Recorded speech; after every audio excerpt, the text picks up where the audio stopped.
Nom de Zeus, je sais pas si je vais faire un live ce matin, je suis gelée. Alors, pourquoi désapprendre pour réapprendre? C'est qu'en fait, nous avons quand même beaucoup appris de la vie et des expériences des autres. Se désinformer afin de nous réinformer à partir de nos propres expériences. À chacun de nous de trouver ce qui vibre en soi. Et je vais partager avec vous plusieurs petites histoires qui nous permettent de voir la vie différemment.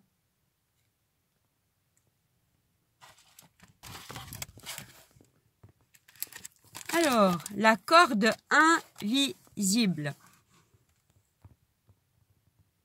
À méditer. Un paysan possédant 3 ânes se rendait au marché pour vendre sa récolte.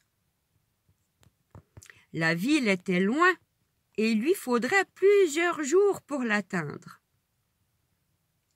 Le premier soir, il s'arrêta en pleine campagne pour bivouaquer, non loin de la maison d'un vieil ermite. Au moment d'attacher son dernier âne, il s'aperçut qu'il lui manquait une corde. « Mais si je n'attache pas mon âne, se dit-il, demain, il se sera sauvé dans la montagne, et je devrai marcher pour le retrouver. »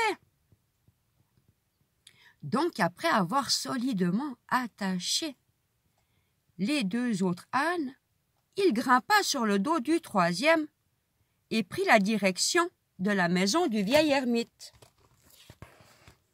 Arrivé, il demanda au vieil homme s'il n'avait pas une corde à lui donner. Le vieillard avait depuis longtemps fait vœu de pauvreté et n'avait pas la moindre corde à lui prêter. Cependant, il s'adressa au paysan. « Retourne à ton campement et comme chaque jour, fais le geste de passer une corde autour du cou de ton âne et n'oublie pas de feindre de l'attacher à son arbre. » Perdu pour perdu, très sceptique, le paysan fit tout de même ce que lui avait conseillé le vieil homme. Le lendemain, dès qu'il fut réveillé, le premier regard du paysan fut pour son âne. Incroyable! Il était toujours là. Après avoir chargé les 3 bodets pour repartir, il décida de reprendre la route. Mais là, le paysan eut beau faire, tirer sur son âne, le pousser, rien n'y fit. Le 3e âne refusait catégoriquement de bouger.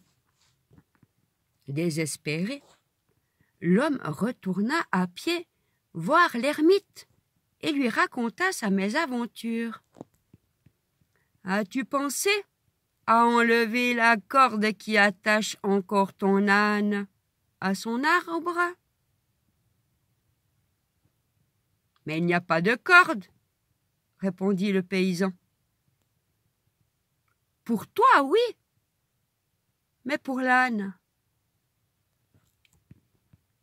Fortement intrigué, le paysan retourna à son campement et d'un ample mouvement, il mima le geste de retirer la corde autour du cou de l'âne. L'âne le suivit sans aucune résistance. Ne nous moquons pas du paysan et de son âne.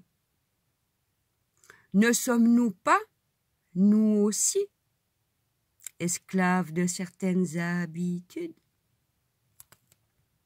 Pire encore, esclaves de nos habitudes mentales.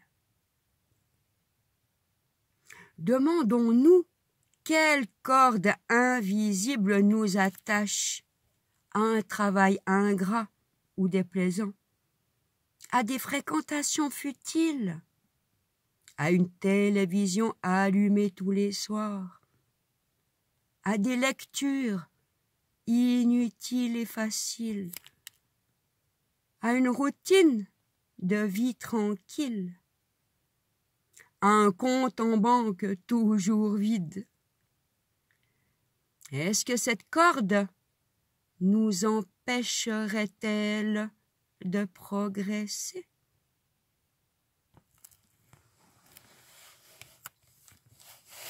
Allez, passez une toute belle journée et détachez toutes vos cordes invisibles qui vous relient à votre passé.